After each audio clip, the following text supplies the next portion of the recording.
Birth to 5 years. It's a critical time for a child's development. This hour's newsmaker has supported the work of local organizations for children, but now he wants the city to step up its efforts with a new platform he is creating. He is the mayor of the city we find ourselves in here in Tallahassee. Andrew Gillum, yes, welcome sir. to Newsmakers. Thank you so much for having me. It's a real pleasure. So great to have you here. And you promised, just got elected last year, to focus on children's issues as mayor of the capital city. Yeah. How exactly do you do that? Well, I tell you, I come to this issue very honestly. I've always been interested in issues involving our children, but now as a new parent of 8-month-old twins. Congratulations. Thank you very much. The issue obviously takes on a heightened awareness, and for me, so many individuals, families, parents, caretakers in general, treat the ages of 0 to 5 as really throwaway years. And, we goo goo gaga because it feels good and it makes the kids smile. But, quite frankly, it's not necessarily what is the most helpful for a child's development. Brain development in human beings, about 95% of it takes place between the ages of 0 and 5. Those are critical years for development. And so we want to center the community's attention around what should we be doing with our children in that period.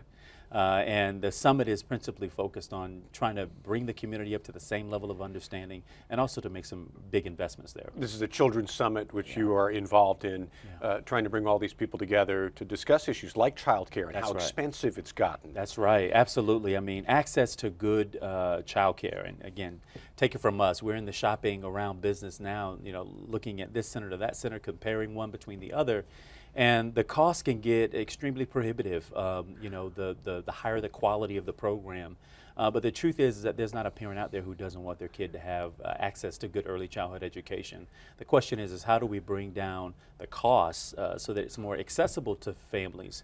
And also on the regulatory side, make sure that your kid on this side of town can get the same thing that a kid on the other side of town can get without having to pay $1,000 difference for that level of care and for service. Well, as the father of twin 8 months old, I hope you're getting some sleep. You got a good one. You got a big job here as mayor of Tallahassee. I know one of the things you campaigned on was trying to improve the city's image. How are you doing that? Well, I tell you, I mean, Tallahassee is an amazing community. We're obviously the capital city of what is now the 3rd largest state in America, the state of Florida. And we've got individuals here who are extremely smart, extremely bright. There are more degrees per capita in the city of Tallahassee than there are in any other city in the state of Florida. 1 of every 2 has at least a bachelor's degree. We're a knowledge-based economy for the most part. But by the same token, we don't do a great job at retaining some of the 60,000 students who traverse through the capital city every year. And I think that is going to be fundamental and key to growing an economy of the future, is retaining the kind of creative class, the kind of creative talent coming off of our university environment. Well, you do have a lot of politicians and college kids here in Tallahassee. Makes for a party. So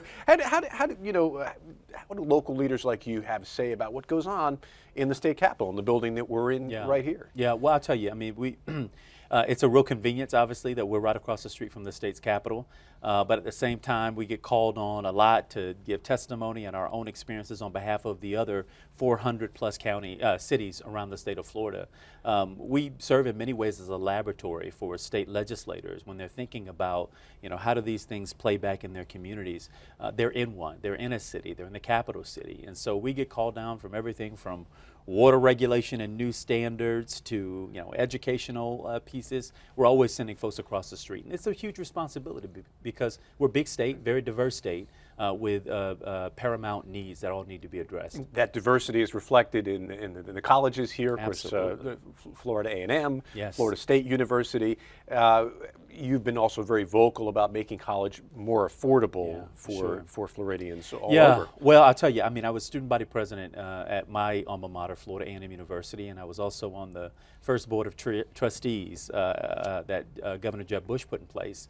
And affordability was always a concern. And what I learned in that capacity is that you got to be concerned about affordability for students, but at the same time making sure that your professors get paid so you can recruit the top-notch professors that you need in order to have a high caliber curriculum that's necessary for graduating top quality students. So it's a balance, but I'm real pleased with the state's direction at trying to keep the cost of entry low. Well, congratulations on being elected mayor of Tallahassee. Thank you. Sounds like you have a fun year ahead, Yeah. both at home with the twins Yes, yes. and with the legislature and with all your responsibilities as mayor of the capital city. Our newsmaker this hour has been Andrew Gillum, new mayor of Tallahassee. Thanks for being with us, and thank you for watching.